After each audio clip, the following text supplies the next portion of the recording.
Well, good afternoon, everyone.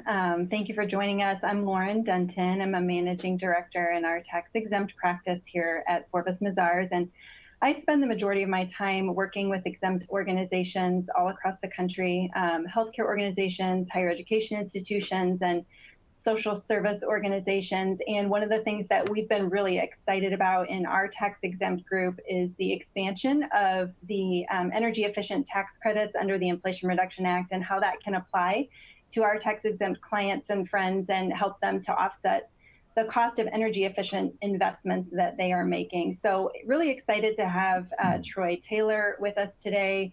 I'll let him share a little bit about his background, but did just want to mention before I hand it off to him, we will do our best to answer questions. So as the intro mentioned, please feel free to throw your questions or comments in the Q&A feature.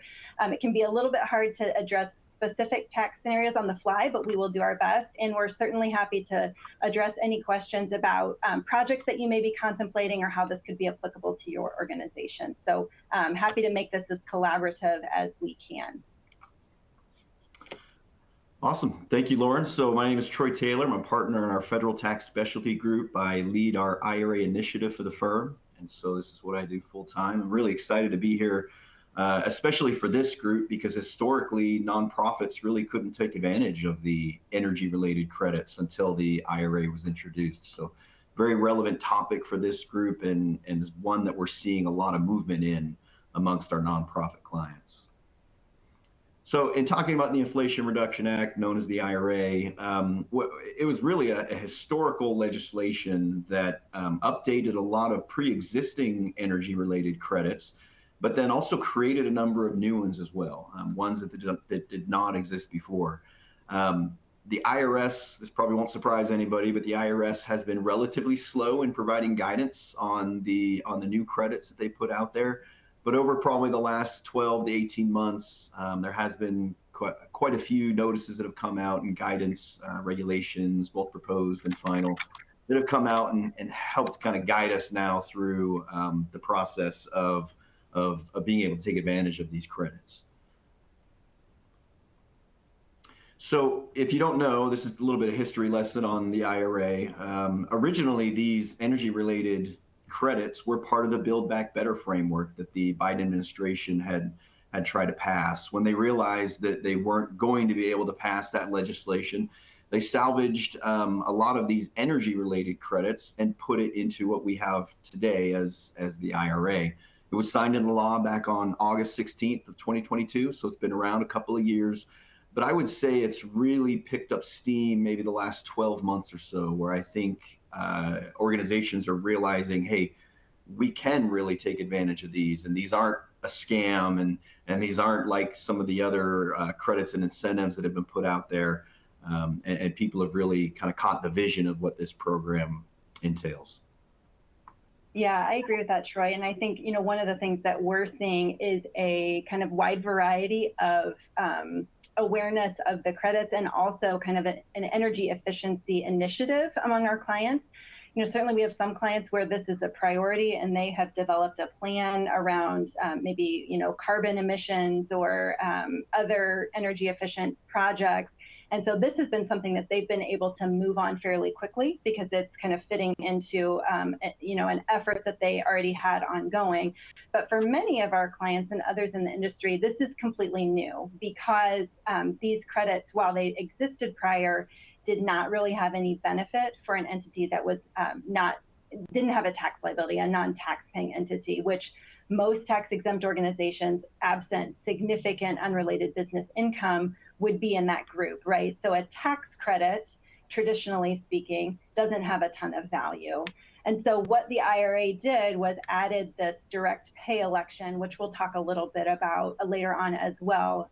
But that allows these credits to be fully refundable back to the organization or institution.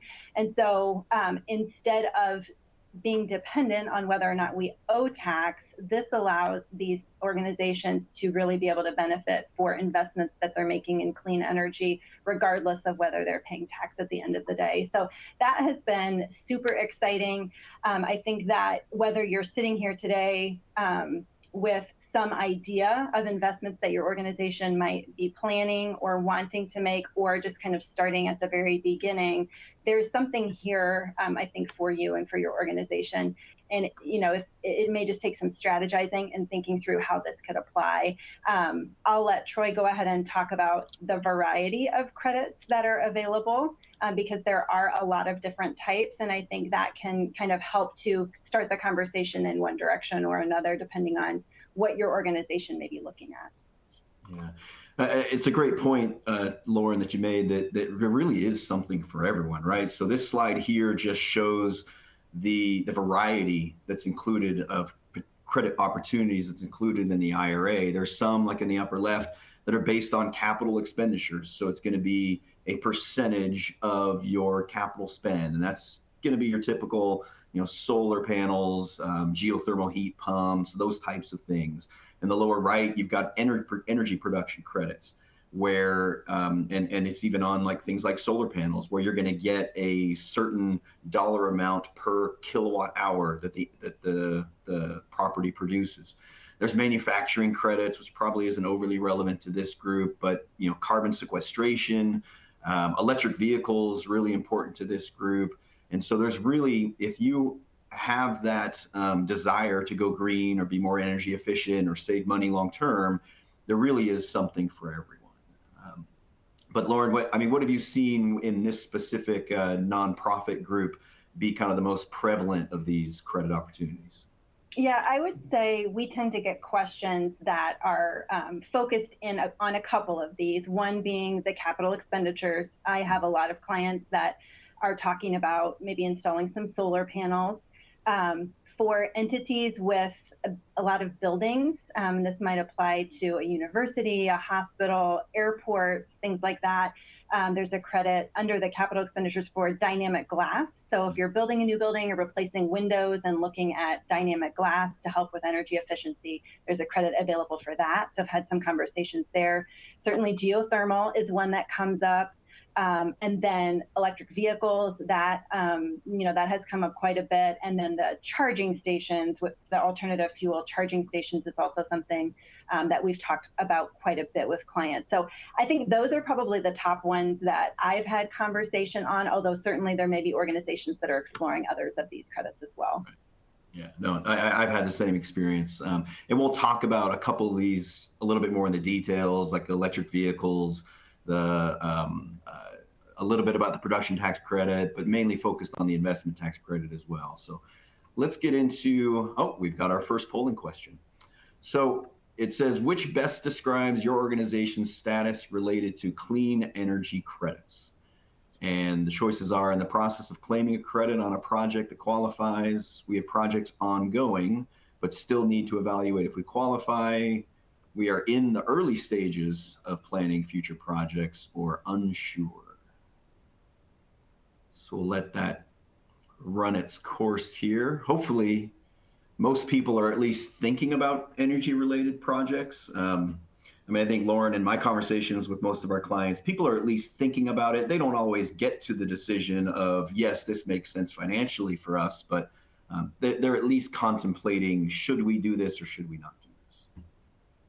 Yeah, I agree with that. And I also, would echo what you said earlier, where I think in the last 9 to 12 months, we've started having a lot more conversations. I think awareness of this is building, and it can be, when a program like this first starts, it can be tricky to really identify how much benefit there might be to your specific organization and the investments that you're looking at making. And so, I think that can just be an ongoing conversation that takes some time to really identify what opportunities are out there. So it looks like we have kind of a mix of folks.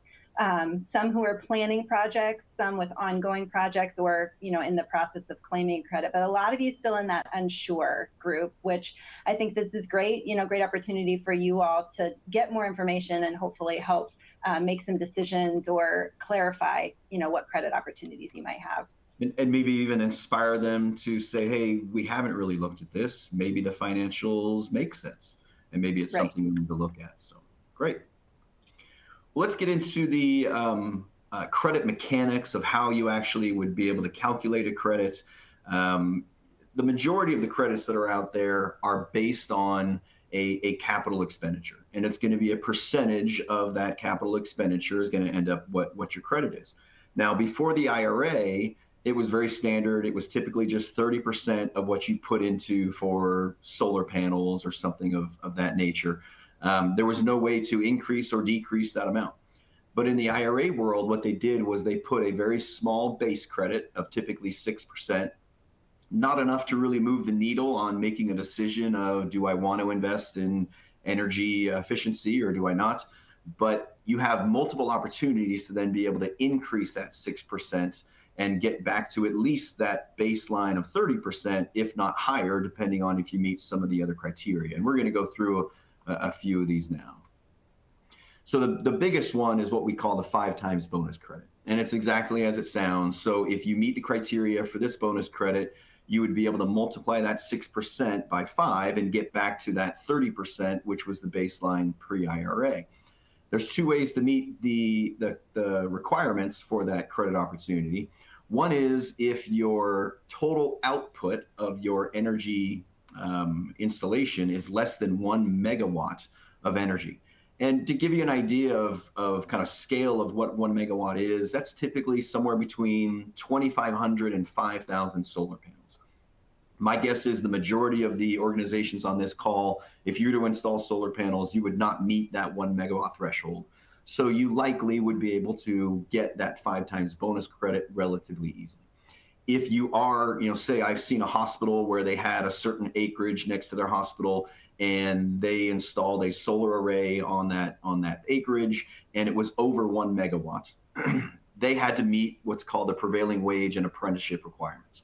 And what that means is you're committing to pay a minimum wage to both your internal employees and external contract labor employees, regardless of who's actually installing the energy equipment, a minimum wage. And it's not the minimum wage that you would pay at a grocery store or at a fast food restaurant. It's going to be a minimum wage to that actual trade of the person installing the equipment. So if it's a journey worker, they get paid maybe $30 or $40 an hour. If it's an electrician, $40 or $50 an hour. And that's the minimum that you have to pay them in order to then meet this prevailing wage portion of this requirement. Then you also have an apprenticeship requirement where if your project has at least 4 workers on it, so you've got a contractor that has 4 workers working on the project, you have to have at least 1 apprentice that is going to work on the project as well. So that's one of the requirements. Another is at least 15% of the total hours on the project have to be performed by an apprentice as well. And the purpose is to try to obviously educate individuals, bring them into the field, into these different trades in order to just increase productivity in the US. Now, both of these have significant record keeping requirements that we're going to get into here. And there also is on the apprenticeship side, you have to contact your local trade school, the apprentice school, in order to say, hey, I'm installing solar on this facility, or the contractor typically would do this. I need a certain number of electrical apprentices, certain number of XYZ apprentices. Do you have them available? And if they come back and say, no, we don't have any apprentices in that trade, and you've checked with all of the different apprentice groups around, the schools around, you can meet this what's called a good faith exception, where you no longer have to have an apprentice on site because there is not one available at the local schools that you have. That exemption is good for 365 days. And so, if your project is very large and it lasts more than that time, then you need to reach back out to them again and try to get an apprentice to be able to work on the job. Now, the documentation requirements are significant. Our assumption is a number of these are going to be audited. So you need to be able to track really on a day-to-day basis whether the tradesmen are being paid that minimum wage or if you're meeting the apprentice requirements as well. And you have to meet that literally on a day-to-day basis. And so you want to make sure that when you're working with a contractor that they understand those requirements and that they are keeping track of them. And then also most major CPA firms also have the ability to help with that tracking process as well. If you have individuals who are being underpaid, or individuals who, if you don't have enough apprentices, there is a way to cure what the IRS calls curing, or making up the wages in order to make sure that you meet that criteria. If you don't cure those payments within a certain amount of time, there are significant penalties and interest. And so the penalty can be up to $5,000 per employee. And so you can see where if you have a number of employees and the contractor isn't paying them the sufficient wages, or if they didn't reach out and get an apprentice, the dollar amount of those penalties can significantly eat into your credit amount. So you really want to make sure that you're dotting all your I's, crossing all your T's if you have to meet the prevailing wage and apprenticeship requirements, and make sure that you're documenting all of that so that at the end of the day, you're not having any foot faults and not being able to claim as much credit as you had originally hoped. So, Lauren? Troy, before we talk about some of these bonuses, maybe could you just share a little bit about, for organizations that are utilizing a contractor and relying on them to help, right, document that, yes, we are paying prevailing wages to our workers and we have apprentices involved in the project. Are there steps that the organizations should take maybe as part of an RFP process? How can we best assure that all of those requirements are met when it's not a situation where we're paying folks directly? Yeah, I think putting it in the RFP is very important, saying, hey, we know this is going to be over the 1 megawatt exception. We know we are going to have to meet prevailing wage and apprenticeship guidelines or requirements. Therefore, whatever contractor we choose is going to have a process in place in order to document those requirements and be able to provide the IRS with the information that they need in order to prove out that they met them. You also want to make sure when you finally choose a contractor, include language like that in the contract as well. And I've seen some where they've been able to put in penalties on the contractor if they don't meet those prevailing wage and apprenticeship requirements, which would then offset the penalties that the IRS is going to charge the organization who's filing for the credit. Because ultimately, it's that organization's responsibility to prove that they met those requirements. And if they don't, then they're going to want some kind of recourse on the contractor to be able to say, well, you knew that this was a requirement, it was part of your bid, you're going to have to then compensate us and pay for those penalties and interest. Awesome. Yeah, I know sometimes this can seem a little overwhelming, and as Troy mentioned, there is a lot of documentation that needs to be retained here, but I think the important thing is just to remember that there are ways, I think, to structure a contract and an agreement to make sure that the organization is being protected and that you have the other folks involved in that project really helping to make sure that at the end of the day, when you go to claim your credit, you have everything that you need to support it. So in addition to that kind of base and then the prevailing wage and apprenticeship multiplier, there are opportunities for taxpayers to take advantage of some additional bonus credits, and these kind of layer on top of that 30% that we've already talked about. One bonus credit opportunity is for utilizing domestic content in the project. So if we're using steel and iron in our project, that would be 100% US sourced. And then for any manufactured components, at least 40% of those would need to be manufactured in the United States. This one can be tricky, and I'll maybe let Troy add a little bit here based on his experience. Certainly right now it can be difficult to source some materials in the United States, particularly solar panels. I know we've seen situations where it's just not possible to obtain those. So if this is something that your organization is looking at, again, probably important to get that into the RFP, get that into contracts so that the folks that you're working with understand that that's a bonus that you would like to meet if possible. For taxpayers who are located in an energy community, there's an additional 10% bonus.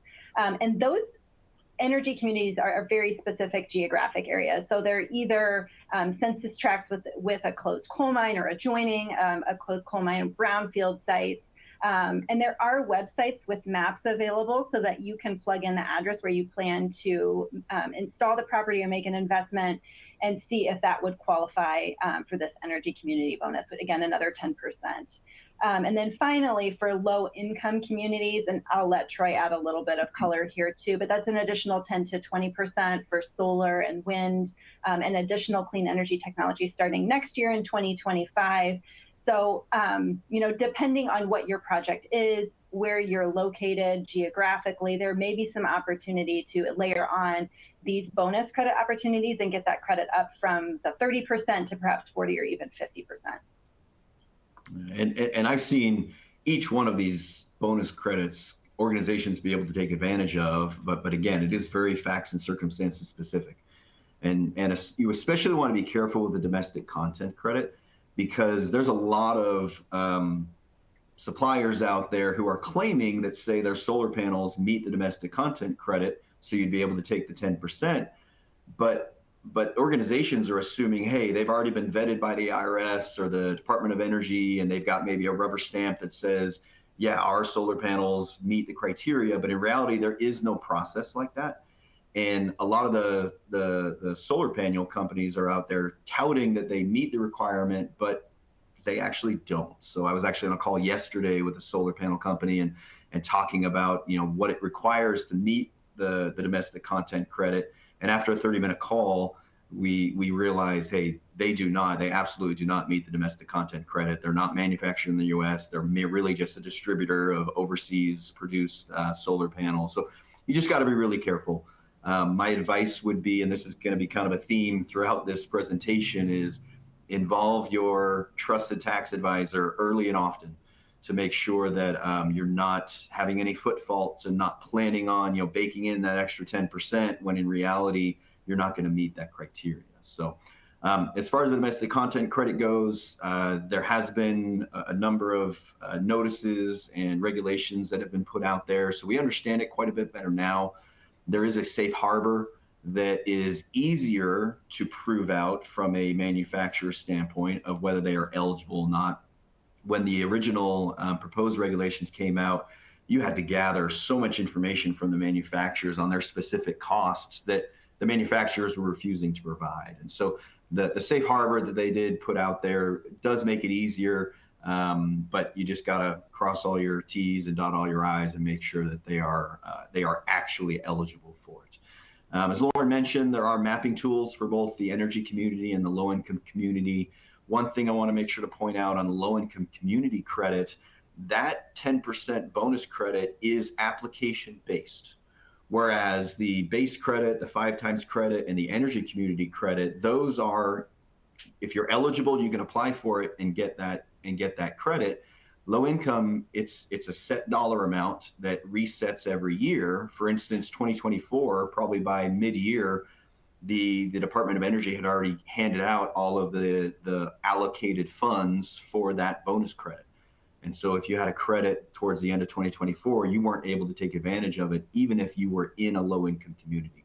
So if you have a program or if you have an energy project for 2025, you want to watch for when the Department of Energy opens that application process back up. And on the lower right, you can see the different categories of the types of credits and how much really the megawatts that they're applying to each one. And if you fit within one of those categories and you're in a low-income community, I would apply as early as you can in order to try to get some of those funds, because it will reach capacity maybe even quicker than the last couple of years. So this is a very, very high level example. Lauren in a few minutes is going to go through some real life examples, but this one just shows, it highlights the difference between the investment tax credit, the way it was calculated pre-IRA versus how it is calculated in the current IRA environment. So as I mentioned before, pre-IRA is very simple, 30% times whatever the capital spend was, and you're able to claim that credit. In the IRA world, you're going to have the base credit of 6%. Most of you will be eligible for the 5 times bonus credit. And then when you layer on things like the domestic content credit or the energy credit, that can easily get up to 40%, 50% of the amount, sometimes even 60 or 70% if all the stars align there. But you can see that in the current IRA world, there's significant opportunity to increase the credit amount based on the different bonus credit criteria and potentially offset a significant portion of the capital spend, and would make something like a solar panel installation much more feasible, especially once you then layer in the fact that you're going to have energy savings on an annual basis as well. Yeah, I think one of the examples that we're going to talk through later, we were able to kind of gather some information about the ongoing energy savings, which I think adds, some additional elements to this beyond just the credit, is kind of that ongoing cost reduction. But maybe before we pivot and talk about how organizations can monetize this credit, we had a couple questions that I thought it might be good to address. One being that the PWA standards, the prevailing wage and apprenticeship, only applies to projects that are greater than 1 megawatt. And that is correct. If you're under 1 megawatt, then you kind of get a free pass and you don't have to prove that you met all of those standards. And then the second one I thought it might be good to address is, what type of documentation are organizations going to need to retain to prove the domestic content of the manufactured components that they're using in their project? Yeah, that's probably a whole webinar in and of itself because it is very detailed.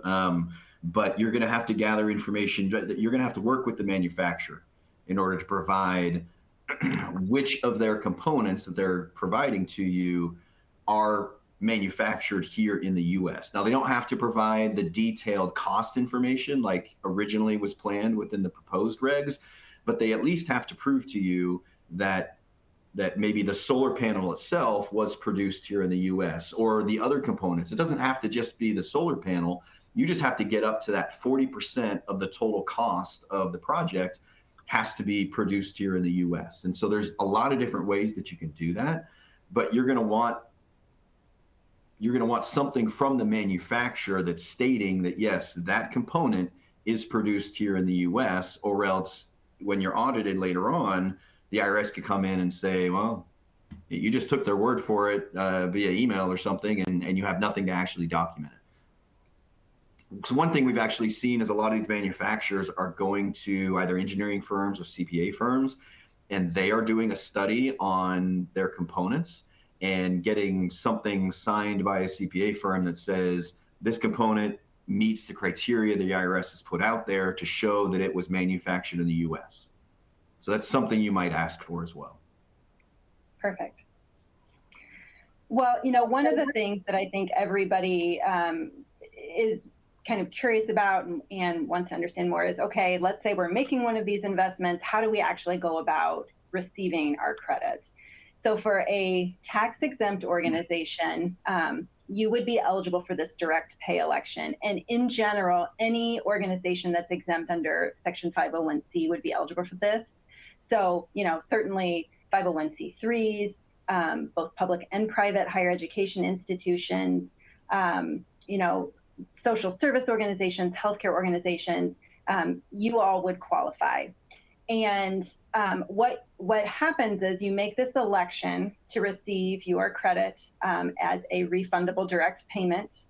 That election is irrevocable for the tax year once you make it. And in order to make that election, you have to register your project. So for example, if you are installing solar panels, there is a website that the IRS has created. You would go out to that. You would register your project as a direct pay project. There's some information that you provide, and then you get a registration number that you would ultimately include on your tax return when you file it to claim the credit. So the credit is claimed on a Form 990T. Some organizations may already file that either to start the statute clock running or because they have unrelated business income activities. And so if they are already filing that, then they would just continue filing, but include the additional information that they need to claim the credit. If your organization has not filed the 990T in the past, or maybe isn't required to file a tax return at all, for example, if you're a governmental entity, you're likely not filing a return, you would just file the Form 990T for the year that the project was placed in service to claim the credit. For organizations that have not filed a return in the past, you have a little bit of freedom to choose the tax year that you're going to file the 990T based on. So you can elect either a calendar year, or you can file based on your fiscal year if you're a fiscal year organization. So for example, if you're a June 30, you would either be able to file a June 30 tax return, or potentially you could file a calendar year at 12/31 if that's more advantageous. And I think it just gives the organization a little bit of flexibility. Depending on when your project is placed in service, you could potentially accelerate receiving your credit by filing that calendar year return. So just important to think through that. There is an automatic extension for the Form 990T if you're solely filing it to claim the credit. But if you are, wanting to be extra cautious, certainly getting that extension filed would be important.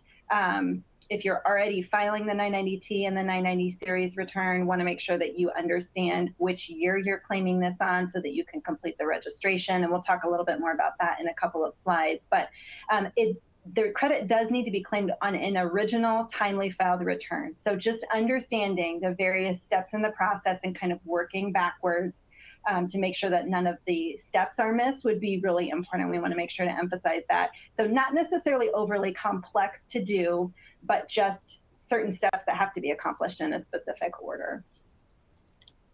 We'll go ahead and jump to our next polling question. Does the ability to receive the credit via direct pay election change your view on installing qualified energy property? Yes, maybe we're now considering projects when we would not have before. It makes the energy credits more appealing, but we're still not necessarily making the investment because the economics don't make sense or unsure. And this has to be sorry, Lauren. I mean, this is probably what most excites me about the IRA changes, is just the fact that it opened up the window to so many organizations out there. I mean, even governmental, which is, governmental nonprofit had never been able to take advantage of anything like this before. But this direct pay option was just such a gift to this industry to now be able to participate in these energy efficiency projects and the long-term savings. And it's just been a huge game changer in the industry in general. Absolutely. And I think in an industry where this is a fairly high priority, right? I know a lot of the higher education institutions that I work with, this is something that was already on their radar. And so for them to be able to take advantage of this is really significant. So it looks like, that ability to receive the credit via direct pay has changed the view of some folks. Certainly, some people may be still considering the economics. And I would emphasize that as well. I don't think either Troy or I are here to say, hey, everyone needs to do this. It may not make sense for your organization depending on how the economics of your project play out. But I think it's certainly worth going through the analysis to make sure that you're not missing out on potential dollars. Did have a question about a situation where solar panels were installed in a building. The registration has already been submitted and kind of, okay, now that we've done that, what's next? So once you have applied for your registration number, really the next step is to file the tax return. And depending on the specific situation that you're in, for solar panels, you'd be filing the 990T with two different forms attached, a 3800 and I think it's a 3468. Correct me if I'm wrong there, Troy, if I misspoke. Yep. And then depending on any potential bonus credits, there may be some additional certifications that you would need to include with the return as well. So if you're in the position where you've already registered everything and you're just kind of needing to get the tax return prepared, I'd reach out to your tax advisor and they should be able to give you guidance not only on next steps and the information that you'll need to include with the return, but the timing of getting that return submitted to the IRS as well. And then certainly, from my perspective, if the tax year has closed and we can go ahead and submit the return, I think that would be beneficial too, because once you get the return submitted, then that just accelerates when you can receive your payment. So no sense in waiting any longer than you might need to otherwise. Yeah, and I think it's important to point out, Lauren, what you just said. Just because you registered the credit for direct pay does not mean you are then going to receive that money. You have to put it on your actual tax return in order to start the clock for the IRS to be able to refund that money. So that's a very, very important step to actually receive that refund. Okay. We're not going to spend a lot of time on the next couple of slides because it has more to do with for-profit entities, but I did just want to point out that in addition to the direct pay piece, the IRA actually did change the way that tax-paying organizations can be able to monetize these credits. They're able to transfer or sell a lot of these credits to third parties, unrelated third parties, if they don't have income tax themselves, or the owners don't have income tax to be able to offset those credits with. And so typically they're going to get a bit of a discount when they sell it in the open market, maybe 90 cents on the dollar, between 90 and 92 is kind of what we're seeing right now. They have to go through the same registration process that the direct pay does, but that is available as well. We don't need to go through this piece. The registration process, though, cannot be emphasized enough. There's a lot of organizations that I've spoken to who maybe installed a geothermal heat pump in their building. They didn't know that they were supposed to register that, and they already filed their 990, and they missed the window in order to be able to then elect a direct pay and be able to get that refund. So now they were out. They weren't able to claim that credit, which is a very hard conversation to have. Again, I would advise you to reach out to your trusted tax advisor and just make sure you're not having any of those foot faults. But the registration process really isn't overly complex. There's a portal the IRS has on there. They actually put this publication 5884 out. That's a very detailed step-by-step process on how to do it. It was surprising on how user-friendly it is. The IRS typically isn't that user-friendly, but it's a great with pictures and everything. And so it's very, very helpful. You want to make sure you don't miss the window. The IRS says you need 120 days before you need to file your tax return for them to be able to approve that project. I've seen it as quick as 30 days, but most of them are more 60 to 90 day range, but they do suggest 120 days. I know there is a process where you can reach out to them if you're within maybe 60 days of filing your tax return, if that's the due date. You can reach out to them and try to accelerate that, but there is no promises that they'll be able to. So make sure you're, like Lauren said, that your timing is correct there and you're not potentially missing any deadlines. The actual registration process, this is really getting down into the weeds, but it is an annual requirement where if your project is very large and it's going to span more than 365 days, you do have to re-register that project. Probably not a big deal for this group. There is like a bulk upload feature in Excel that they added recently that if you have maybe a ton of solar panels or a ton of equipment, you can put it into an Excel and upload it into the system. That's been very helpful for some larger projects. But again, it seems intimidating, but it really isn't once you read through that step-by-step guide and actually start going in there and poking around into it. You are going to need some information as to the source of the funds, the date of construction, when it was placed in service, those types of things. But hopefully you already have all that information just purely from an audit documentation standpoint in case you are audited in the future.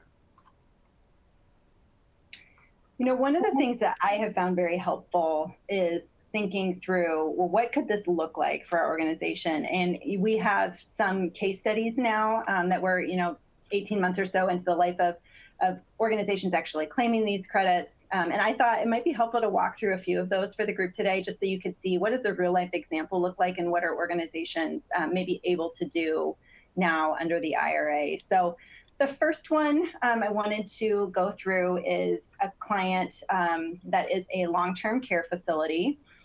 62 million in total assets, and they had a building with a nice flat roof that was suited for a rooftop solar system. So they installed that in June of 2023. Not an overly large system, so the cost of that system was just about $135,000. They were not eligible for any of the bonus credits, so they did not have domestic content, were not located in an energy community or any of those other bonuses. But their system did produce less than 1 megawatt of electricity, so they were able to get that ×5 bonus. So you can see here the cost of their project times 30% gets them to that base credit, about $40,000 that they were eligible for.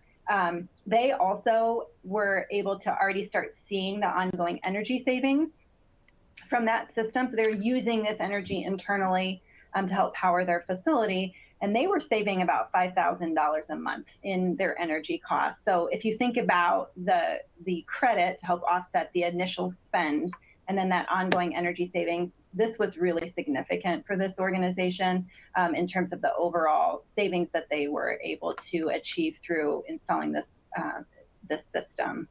So I thought this was a nice example of the impact that even a small solar panel system could potentially have on an organization. So Lauren, if I'm doing the math there in my head quickly, and it looks like within about a year and a half, they were pretty much getting 100% return on their investment, right? Between the tax credit of 40,000 and then annual savings of 60. So it'd be about a year and a half or even less actually for them to completely recoup the $135,000 investment. That's right. You're not going to get a lot of returns on investment like that out there. Yeah. And then the life of the solar system, I think those are usually 15, 20 years. Am I? Yeah, I've seen them. I've seen solar companies say 25 to 30 years. I'm not sure they'll really last that long, but even if it's 10 years, they're still having quite a bit of savings. Yeah, absolutely.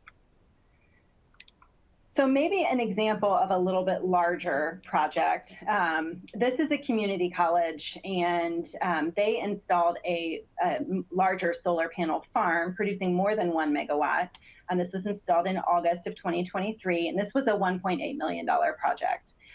So they did have to meet the prevailing wage and apprenticeship standards in order to qualify for the 30%.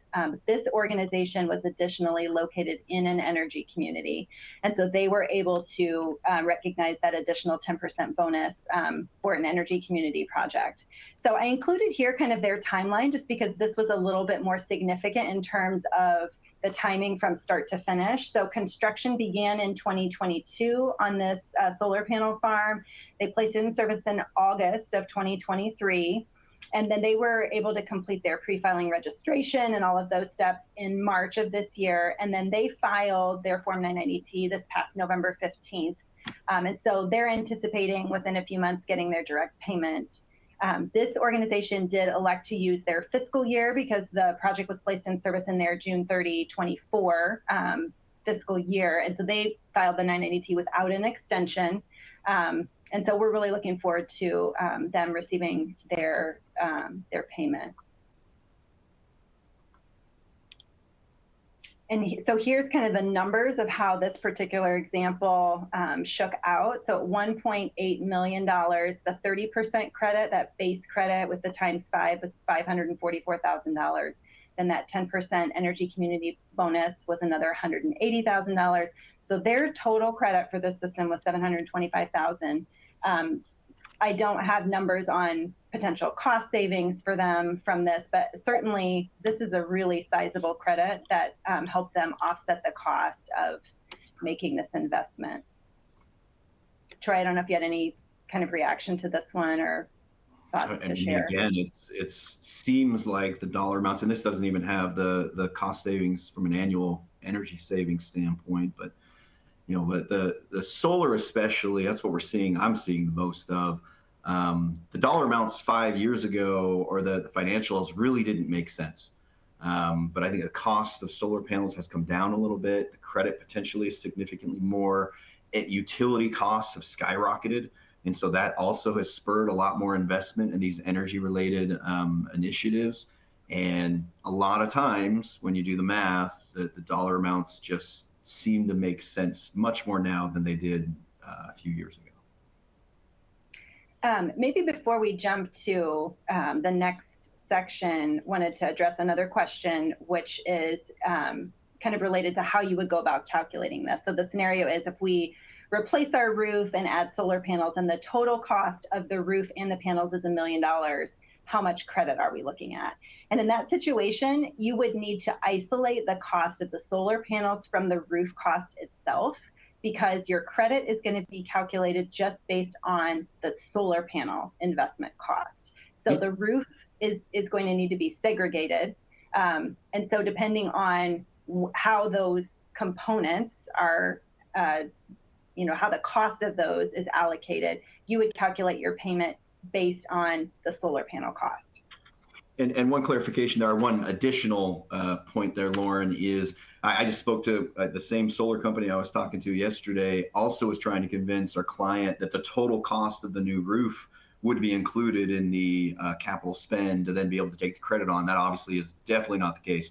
Now, there are some structural components that you can include if they are required in order to be able to support the solar panels. So you might need to look at, okay, what would be the normal roof cost if I weren't putting solar panels on top? But then do you need extra supportive beams, structural components that are making it so that extra weight won't collapse the roof? Those types of things can be included in the cost. Just it depends on a lot of facts and circumstances that you need to look through. So definitely talk to your CPA about that and figure out what's the right thing to do here, and not be overly aggressive that would end up being kicked back in audit, and you'd have to pay penalties and interest on that.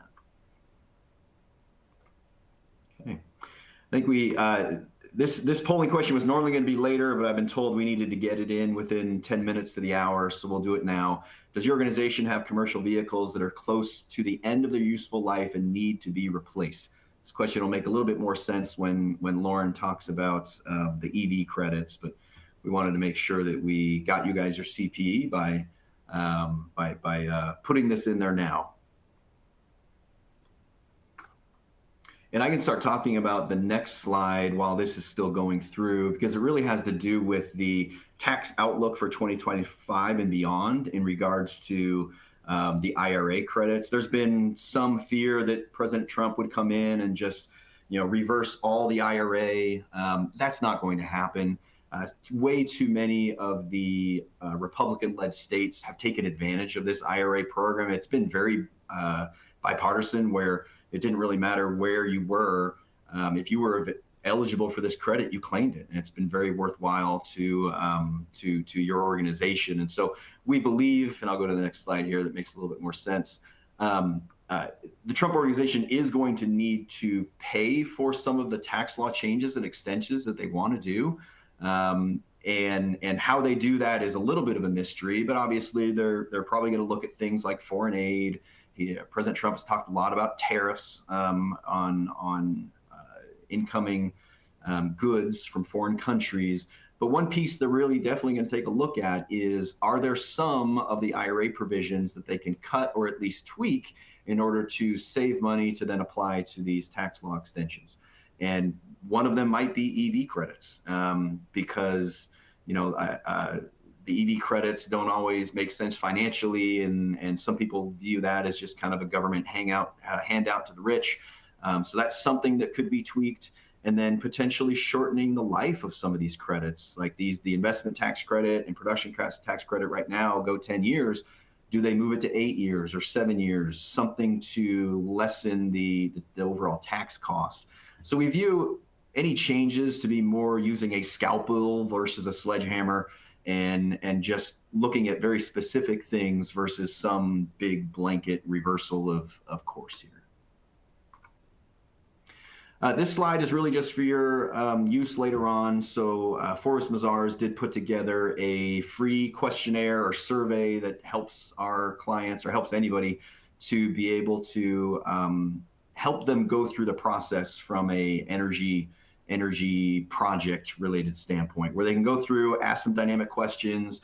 It'll lead them to other things based on the questions that they're answering. And at the end, it would send you a report that then talks about which credit opportunities you might have available to you based on the spend that you were talking about in your survey. So something you can think about in the future, just use for your own resources. We don't have a lot of time left, so we're going to kind of gloss over some of these slides, but this is just comparing the investment tax credit to the production tax credit. A lot of people don't realize that on the same capital spend, you can choose between an investment tax credit, which is a percentage of the capital spend, versus the production tax credit, which is a minimum of 0.3 cents per kilowatt hour of energy production, up to 1.8 cents, depending on meeting some criteria. And that's over a 10-year period. And so you would want to do the math as to which one would be more advantageous. For the most part, my guess is the majority of the people on this call would steer towards the investment tax credit. The production tax credit can be more beneficial long-term on certain types of energy products, especially when you're looking at like wind, sometimes solar, but mostly wind and some other types of energy credits. but it's something you at least want to think about and make sure that you're not shortchanging yourself on the long term by not looking at the production tax credit. Okay. Yeah, maybe just a couple of minutes on the electric vehicle and related credits. So there are credits out there for the purchase of either regular passenger vehicles or commercial vehicles. So think about a university campus that may have buses or larger vehicles that they're operating on their campus, and there are credits available for both. There are credits available for 100% electric vehicles and also for hybrid vehicles. So depending on which option you might be looking at, the hybrid credit amount is lesser than the fully electric, but something to think about. And then if you're purchasing electric vehicles, a natural question is, hey, we need to install some charging stations for those or other types of alternative fuel stations. And there are credits available for charging stations as well. That's the 6% base with the potential to 30%. There is on the charging stations a limit of $100,000 per item of property. This one's a little bit trickier because it is limited to taxpayers who are located either in a non-urban or low-income area. For this, there are also maps that are available. So if you're thinking about installing a charging station, really important to go out and look at the location on the map where you're planning to install that.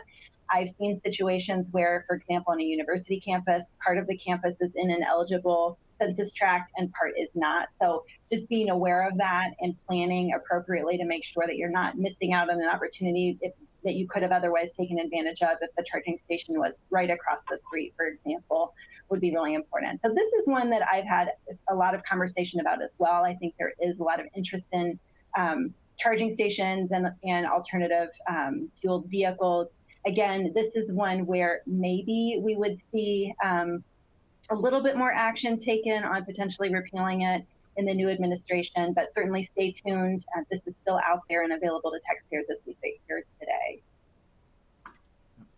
And then maybe this kind of flows from one of the questions that we got. And when I'm having conversations with clients, this is something that comes up a lot. So if you think about installing solar panels or a geothermal system or dynamic glass, there's a tax credit related to that specific piece of property that we've purchased and are placing into service in our facility. But many times we're just looking at making overall enhancements in our energy efficiency. And some examples would be we're installing LED lighting in our building, or maybe we're upgrading old HVAC systems to newer, or old hot water systems to newer. And those systems, just because they are more up to date, are naturally going to be more energy efficient. And I think one of the questions that I get a lot is, hey, what opportunities might there be for those types of investments? Is there a credit available for those? And while there is not a tax credit available for that type of energy efficiency, there is a deduction that's available under Code Section 179D. And this is related to this building or facility, either new build or remodeling of an existing building, is more energy efficient than kind of a baseline measure. And so there's a deduction that's calculated based on the square footage of that building. Up to $5 per square foot is what you could see in terms of a deduction. That deduction is transferred then to an architect or an engineer who's involved with the project. So there is not the ability of the exempt organization to directly monetize that. So I think the natural question is then, well, why would we do that? Why would we allocate that over to a designer? Can we, monetize it in some way? And it, is one of those areas where we don't have specific guidance saying this is how you monetize 179D. I think the intent was not for organizations to sell the deduction per se.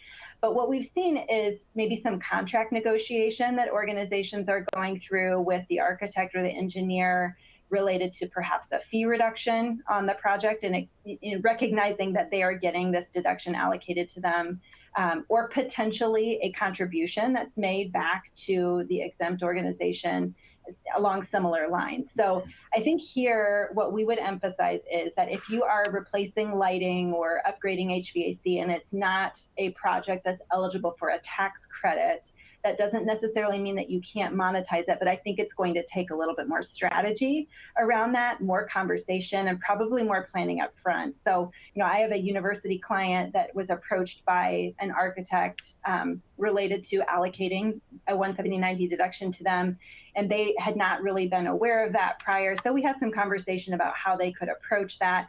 And their approach is going to be that they're going to allocate the deduction for that particular building, but they also have future projects that are planned with the same firm. And so felt like they could go ahead and start the conversation now around potentially receiving a fee reduction related to those subsequent projects, or maybe a charitable contribution in the future related to allocating that deduction. So I think it may just take a little bit of creativity on the organization's part.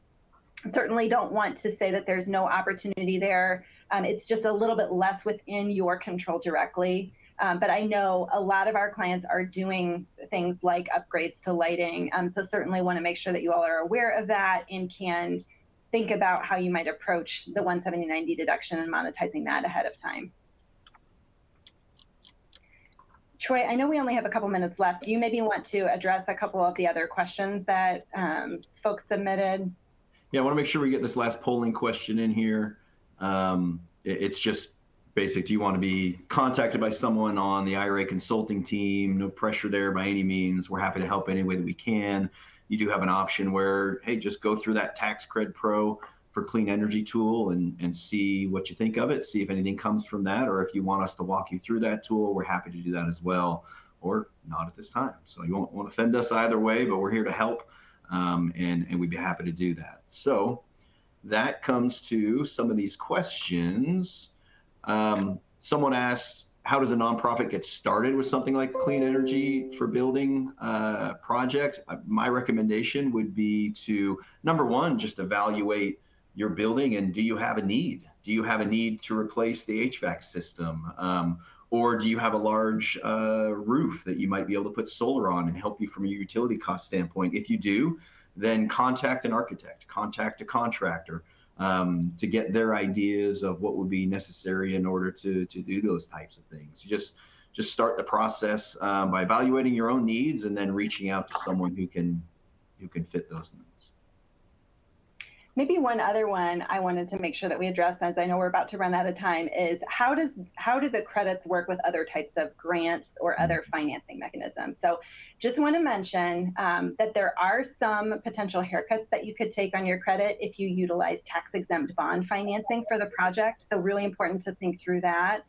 And then related to other grant funds or contributions, one of the things that we have looked into is whether or not that might result in a haircut. And it's really important if you're receiving grant funds or have a charitable contribution related to a building where you're going to be installing solar panels or another type of energy investment, that you look at whether or not those funds were specifically earmarked for the purchase of that energy property, because that could potentially result in some haircut on your tax credit as well.